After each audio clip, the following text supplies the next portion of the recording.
What is up, guys? James here from the Light of Riga YouTube channel, and in this video we're going to be opening up the Good Tarot. This is a tarot deck by Colette Baron Reid, and to be honest with you, I don't know much about it. It struck out at me because of the artwork. I love a lot of color, and I'm a sucker for color. I really am. And I saw images of this deck, and for a while I was looking at it. Never was too enthusiastic about it. But one day I was just sitting on the shelf of the bookstore, and I had to get it, so I did. And I'm bringing you with me in on this. This is not a deck review. I've never seen this deck before, but we're going to open it up together so we can see what kind of packaging it has, what kind of guidebook it has, all those good things. So let's take a look at this. Colette Baron Reid has done a lot of decks. I don't know what else she's done, but I know there's a lot. It's by Hay House, right? No. Hey Life series? I'm not really sure. Let's read the back. Let's see what it says.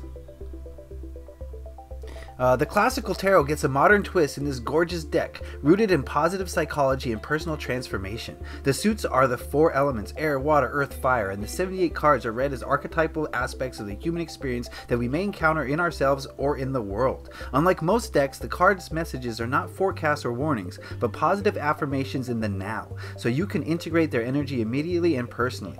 Traditional tarot enthusiasts can also use this deck for their favorite spreads. The Good Tarot is especially helpful when you feel lost and are concerned about choices you've made or seek greater understanding of your circumstances. It's about recognizing the many forms of truth and seeing the light that accompanies the shadow so you can help the light increase its brilliance. Alright, so based on that and other things I've read about this deck, this is a very positive type deck, and I've read that it's not meant for divination necessarily. It's more about how you can improve your now moment. So I'm very curious. To be honest with you, I'm very curious about what this deck is all about. So let's throw that away and see what we got here. What is this? Okay, we got one of these. Very durable cardboard in the packaging. We got the guidebook. We got the cards, very large cards. Oh my. Holy cow, they're big. Definitely very oracle feelings to them. Okay, interesting. So let's put this aside for now. I like to look at the book first. We'll look at the cards in a moment. I'm all about the book. That's a nice little book. There's a picture of Colette Baron Reid. Let's just skim through this. It's definitely an upgrade from the Little White book, I would say. A lot bigger than that. Let's see the table of contents. We got a note from Colette to you, how it works, the cards, the readings, and things to think about.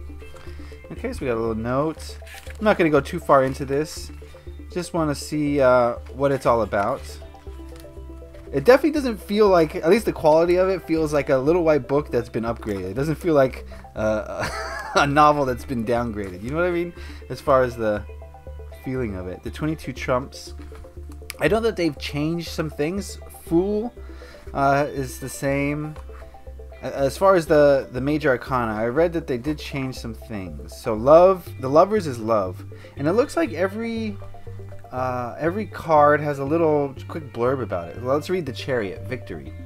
Everything I've worked for, including the obstacles I've faced and overcome, is now part of this time of victory. I've learned to see all aspects of my life as essential to my growth. I have fallen, but now I am risen again to live freely and truthfully, fearlessly and skillfully. I mean, I guess that's the chariot, sort of. Yeah, that's the chariot. So it's got a tarot feel, even though it's got also an oracle feel. So it's gonna be interesting. Let's check out the minor arcana. Here we got court cards. Queen of Air. Oh, it has like little affirmations. The Queen of Air says, I have clarity of purpose. My intentions are in alignment with my understanding. There's always a strategy in the game called life. Can I let go of false truths and be rigorously honest with myself and others? Alright. I don't know. I'll have to see the images more in depth before I can make any determination on this deck. But as far as the guidebook, if you're looking to learn how to read tarot, this doesn't seem like it at all. This is not the the deck to help you learn. First of all, it seems much more like an Oracle deck than a Tarot deck. I would recommend on a Rider-Waite-Smith personally. So if you're looking to learn about Tarot, I don't know if this deck will be for you. But if you are experienced, we'll see. I don't know, we'll see. I can't make determinations yet, especially not before I've done readings with it. That's the most important thing, okay? You can read all the books you want, you can look at all the artwork you want, but until you do a reading with a tarot deck, you don't know. There's just no way to know. So, not really any spreads to speak of. I don't think it has any spreads, but, well, that's okay. I make my own spreads. So, let's move on over to the cards and see what these cards look like. They've got a paper banding here. I like the backs. They look very, I don't know, rustic. The backs look cool. I love the color green. It's my favorite color. And yeah, the card quality is not terribly thick, but it doesn't feel flimsy either. It doesn't bend too much. It's, yeah, okay, but it's huge. My goodness, it's definitely like bigger than any Oracle decks, really. This is huge, huge cards. So let's get into this and see what kind of imagery we can look at. We got the Fool. I'm just going to go through these quickly. Just do a quick flip through and just feel the energy of the cards and how they make me feel. Oh, that's a cool Magician. I like that guy. He looks knowledgeable. High Priestess. So far, I'm just seeing a lot of faces. A lot of faces. The Empress. Okay, she looks bountiful. Oh, look at that. It's like the Strength card mixed with the Emperor. That's bizarre. I don't know about that. It's a Lyran. That's cool. Hierophant. So ooh, a lot of lion imagery here. I'm curious to see the Strength card now, what they did with it. There's a Chariot that we talked about earlier, about bringing all your talents together to move forward in a focused way. There's the Strength. The lion has made a return. Okay, maybe this is a deck for Leo sun signs or anyone who. I don't like that Hermit. I don't know about that.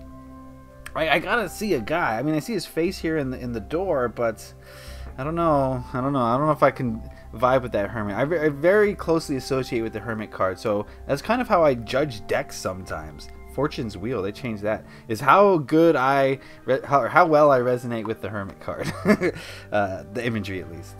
Okay, Justice, pretty standard stuff. We got the Hangman, pretty standard as well, although he's got some wings, which leads me to believe that, you know, as soon as he's done waiting, this guy's going to take off. Like, this is just a momentary lapse. So I kind of like this Hangman, actually. Kind of cool there. Transformation, I believe this is Death.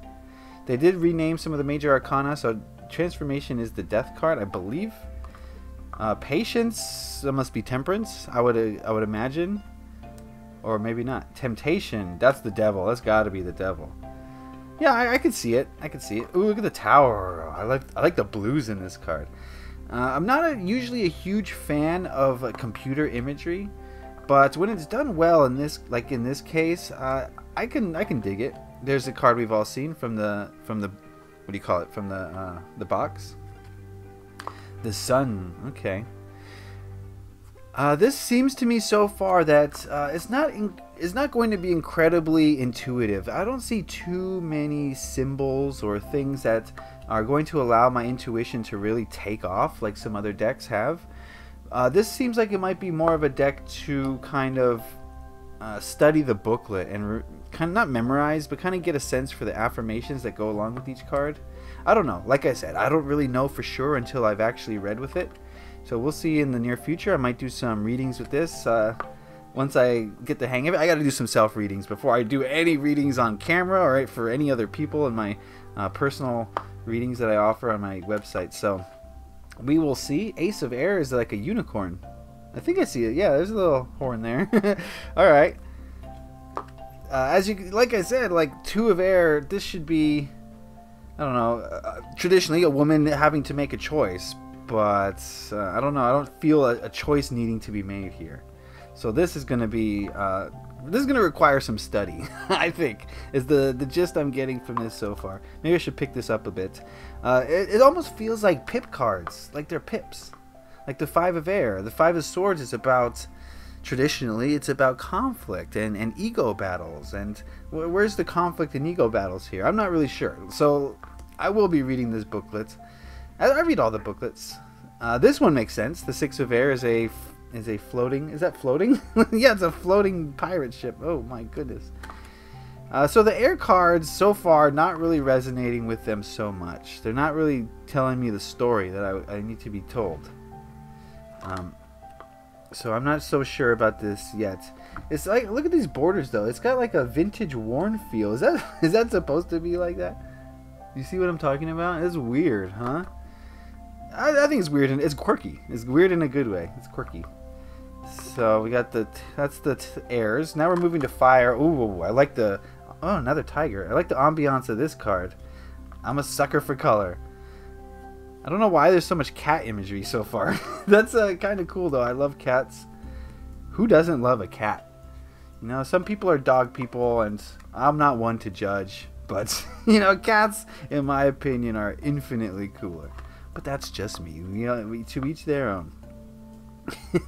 I don't want to rag on dog owners. It's just, you know, I look at my cat and I see an entity who's just got his own thing going, right? He's going to do his own thing. He's not worried about other people. He's not going to be taught any tricks, okay? He's an independent entity. And then I look at a dog. It's like, oh, what do you want me to do? Tell me what to do. I want to do what you want me to do. You know what I mean? They don't have minds of their own as much as cats do. So that's why I'm more of a cat person. They're more independent. They're more... they're still social. They still, you know, when they're in the mood, they're going to come and cuddle with you. Anyway, why am I talking about cats? We're looking at the wands. Ooh, bamboo and a panda. Finally some, you know, Eastern imagery. I kind of like that. 9 of fire. And she's burning paper. I don't know why. Now we're moving into the cups, or the water cup. Oh, look, she's part girl, part mermaid. Well, there's some symbolism that we can dive into. So now that I've seen the majority of the cards, what I'm thinking here is that this is going to be used far better as an oracle deck than a tarot deck. I mean, you can't beat the Rider-Waite-Smith. It's got everything that you would need to trigger your psychic intuition or whatever you use to read tarot. This is colorful and it's nice, but it's not telling me a story. There's not too many symbols that I can draw from. There's not too many situations that we can see here. It's just a person, and in most of these imagery, this is just a person. So I'm not so sure. I'm not so sure about this, if it's resonating with me or not. Yeah, I think using this as an oracle deck maybe, and using the affirmations possibly might provide good information or knowledge or insight, but I don't know. Like I said, we'll try it out. I can't judge just yet. Oh, look, Buddha. It's the laughing Buddha. How nice. 10 of water. He's just content and ready to go. Ooh, the page of earth. He's like a little nature spirit. That's cool. Kind of like that. They're all nature spirits. Of course, they're earth spirits. Why wouldn't they be? I do like that the elements are used rather than the cups, wands, swords, and whatever. It does feel a lot more earthy. It does feel not pagan-y, not Celtic-y. Are those words? Not in that sense, but more in the sense of it's based on this planet. I don't know how to describe what I'm trying to say here. It's less. It's more grounded. How about that? Can we say that? Even though I saw a mermaid and some unicorns and some mythical beings, it still feels grounded to earth. So, I don't know. We will definitely have to give this some trial readings and see what it has to tell us. In fact, we can do that right now. Oops, 10 of earth. We'll ask this deck. We'll pull one card, and I'll ask the deck. What should we ask this deck? Usually I'll do a deck interview, but I'll do that in my own personal time. Let's just ask this deck one question, and I think that question is going to be, how about this? How can I best work with this deck? We'll ask that question. How can I best work with this good tarot deck?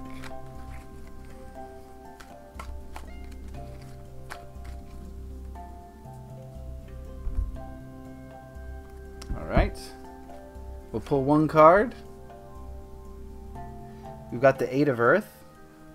And we've got like a cello that's a tree. A cello tree. That's cool. A cello tree. What? Is that a cello? I don't know. I'm not musically inclined. The Eight of Earth. Okay.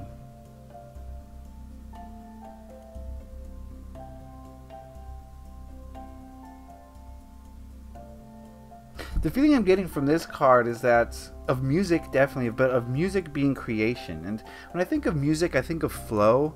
When I think of flow, I think of just allowing things to do what they do.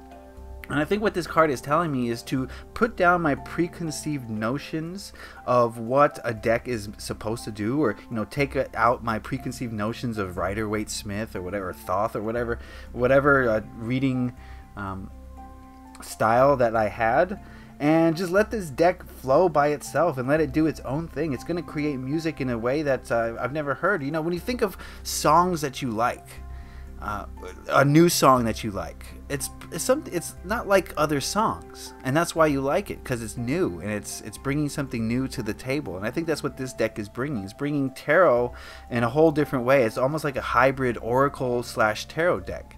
And I think that's interesting. There's not too many of those that I know about. So is it a tarot deck? Is it an oracle deck? Who cares? Just read it and let your intuition go wild. And so just reading this card, I think that's a pretty cool message that you wouldn't get from most tarot decks. So, I kind of was a little bit critical, or not critical, but apprehensive about this deck. But seeing this card now gives me some inspiration as far as how to use it. So, like I said, this is not a review, so I can't make a determination, go out, buy this deck, or don't go out and buy this deck. You've seen the imagery, you've seen the booklet, so you can make that determination on your own if you're thinking about picking it up. But I will say this, that it's not for new tarot readers, that's for sure. You wouldn't want to learn with this deck, but if you already have 17 Rider-Waite-Smith clones, this could be a great addition, and it helps you to bridge that gap, possibly. If you want to learn oracle reading, this could help bridge that gap between tarot and oracle, or vice versa. If you're an oracle reader, you want to bridge that gap between oracle and tarot, this might help as well. So it seems different, and that's kind of a cool thing. Okay, so that is my opening for The Good Tarot by Colette Baron Reid.